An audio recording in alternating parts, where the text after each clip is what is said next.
La compagnie L'Île au Théâtre et le musée Ernest Cognac de Saint-Martin-de-Ré proposaient samedi 7 décembre un atelier créatif autour de films muets d'Alice Guy, première réalisatrice féminine de l'histoire du cinéma, avec la Fée aux choux pour Léon Gaumont.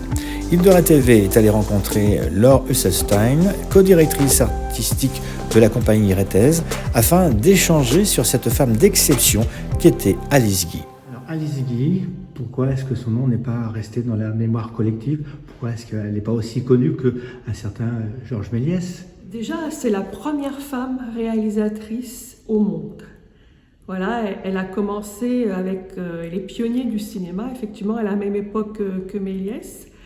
Et elle a d'abord travaillé pour les établissements Gaumont, et c'est elle qui dirigeait en fait tous les tournages de films de fiction de cette société. Elle y a tourné des films jusqu'en 1907, voilà, de 1896 à 1907. Et quelle était sa formation? Quel était son milieu social? Eh bien, c'est une fille qui était d'un milieu bourgeois. Elle était fille de libraire. Elle a beaucoup voyagé puisque ses parents avaient 2 librairies au Chili. Elle voyageait entre l'Europe et le Chili.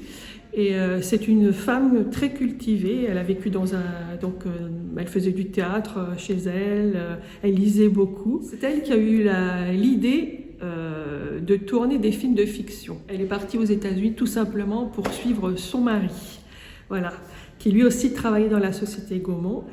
Et il a été envoyé aux États-Unis pour faire connaître les appareils de Léon Gaumont. Il avait déjà une expérience de 10 années de cinéma, et donc elle a réussi à fonder sa propre société avec son mari, la Solax Compagnie. Voilà. Et là, sa carrière a vraiment décollé.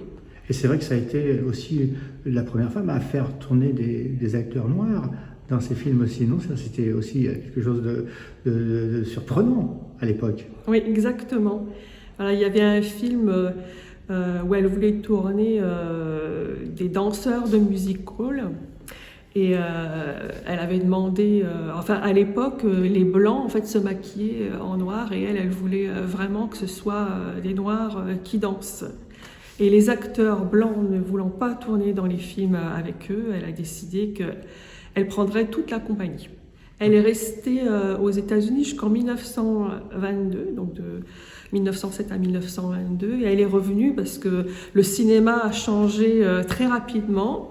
Les grosses sociétés de production ont dévoré les petites, les ont rachetées, et jusqu'au bout, elle voulait rester sa propre patronne, et elle s'est fait absorber. Et voilà, et il y a eu des difficultés financières. Sa société a fait faillite, a été détruite, et elle est rentrée en France. Quand elle est rentrée en France, on l'avait déjà oubliée, ça faisait 17 ans qu'elle était partie. Et en plus, chez Gaumont, il n'y avait pas les noms des réalisateurs et des collaborateurs n'étaient pas écrits dans les génériques. Il n'y avait pas de générique. Et il a commencé à tout notifier sur des catalogues bien plus tard. Et donc, il y avait une suspicion de non-attribution. Voilà, les historiens se sont posés des questions, se sont dit, mais est-ce que c'est vraiment elle qui a tourné et supervisé les films de fiction? C'est une chose qu'elle a toujours revendiquée dans ses mémoires. Elle a toujours affirmé qu'elle a tourné son premier film en 1896. Alors, qu'est-ce qui fait que Alice Guy est une femme exceptionnelle? Parce que c'est vrai qu'elle a un parcours, et puis elle a une vie qui est avec une longévité extraordinaire, et puis avec un parcours fabuleux aussi. Qu'est-ce qui fait que c'est une femme d'exception? Je crois qu'elle a une vie absolument romanesque. Sa vie, c'est une suite, c'est un peu comme un accordéon.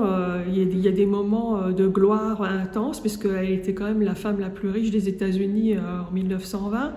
Et puis des moments terrifiants, d'événements fâcheux, de ruines, de divorce. C'est vrai que quand elle est rentrée en France, elle n'avait vraiment plus rien. Mais par contre, c'est une femme combative et vraiment qui adore son métier. Elle a toujours dit que son prince, c'était le cinéma. Et elle s'est battue pour être reconnue pour sa place et puis pour retrouver ses films. Donc elle a une combativité, une énergie hors du commun.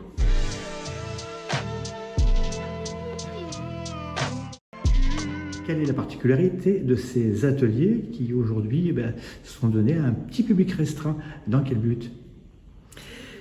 Notre compagnie prépare un projet, en fait ça fait déjà 1 an et demi qu'on travaille sur Alice Guy et on a l'intention de monter un spectacle cinématographique sur Alice Guy, voilà, sur sa quête en tant que femme artiste, sur sa quête et sa place. Autour de ce projet, nous avons construit et élaboré plusieurs étapes, en direction de la population, pour les sensibiliser à tout ce qu'on va faire. Et donc on a projeté au mois de novembre des ciné-concerts, 2 ciné-concerts au musée de Saint-Martin et à la bibliothèque de Rivedoux. Et à la suite de ça, des personnes se sont inscrites pour participer à un atelier créatif. Alors c'est quoi un atelier créatif? C'est-à-dire qu'en fait, on va travailler sur la mise en son du film. Donc voilà, par rapport à cette époque-là, toutes les sources sonores qu'il y a autour des films, que ce soit du doublage, que ce soit un bonimenteur, que ce soit du bruitage. Voilà. Et pour l'instant, c'est un petit comité parce qu'en fait, ce n'est pas un stage, ce n'est pas une formation qu'on fait. On demande aux gens de nous accompagner. Parce que nous, on va continuer à sonoriser des films d'Alice Guy, et donc c'est tout un travail à la fois d'analyse de films et puis de proposition des gens. Et il y aura d'autres ateliers créatifs, on va en faire plusieurs dans l'île de Ré, de toute façon. Et pour 2025, justement, est-ce qu'on a des dates? C'est sûr, il y aura un atelier créatif le 12 avril à Rivedoux, à la suite du ciné-concert.